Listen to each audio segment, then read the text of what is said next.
Hi everyone, এটা আমার এই রমজানের প্রথম ব্লগ। আর আজকের ভিডিওটা শুরু হচ্ছে দুপুর থেকে।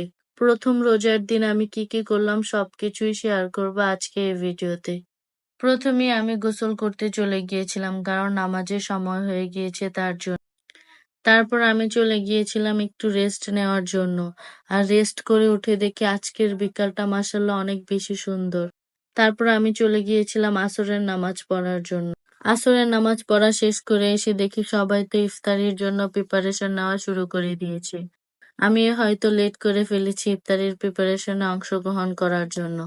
আমি এসে দেখি আমার বোন শরবত বানাচ্ছে, আর সারাদিনের রোজা রাখার পর এক গ্লাস ঠান্ডা শরবত খেলে সারাদিনের ক্লান্তিটাই চলে যায়। আর ইফতারিতে ঠান্ডা ঠান্ডা শরবত খেতে কার না ভালো লাগে। আমার কাছে রোজার মাসটা অনেক বেশি ভালো লাগে, কারণ সারাদিনের ক্লান্তির পর সবাই একসাথে বসে ইফতার করি। আমার বোন ইফতারির জন্য সবগুলো ফল কেটে নিচ্ছে, আর আমি সাইডে দাঁড়িয়ে দেখছিলাম।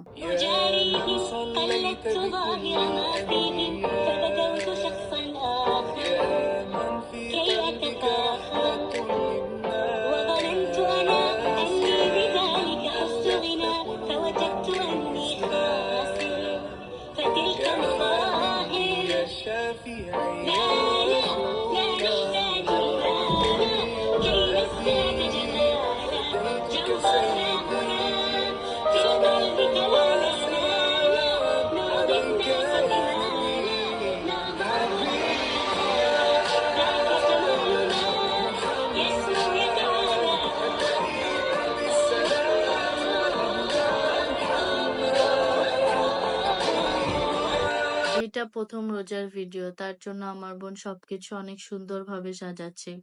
কারণ প্রথম রোজাতে সবকিছু অনেক সুন্দরভাবে সাজানো হয়। একটা অন্যরকম শান্তি কাজ করে মনের ভেতরে। আর মাশাআল্লাহ আমার বোন অনেক সুন্দর করে সাজিয়েছে। আমার আব্বুর জন্য আমার আব্বু বেলের শরবত বানিয়েছে। আমরা কেউ বেলের শরবত খাই না, শুধুমাত্র আমার আব্বু খায়, তার জন্য আব্বুর জন্য বানানো হয়েছে। আল্লাহ তাআলার ইবাদত করে সব মিলে অনেক ভালো একটা সময় কাটে এই রমজান মাসে।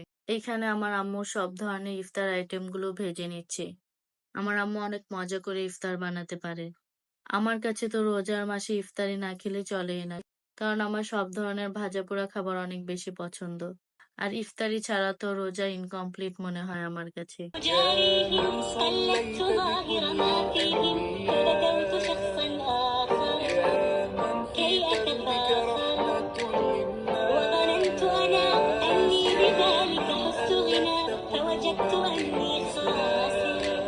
فتلك مظاهر لا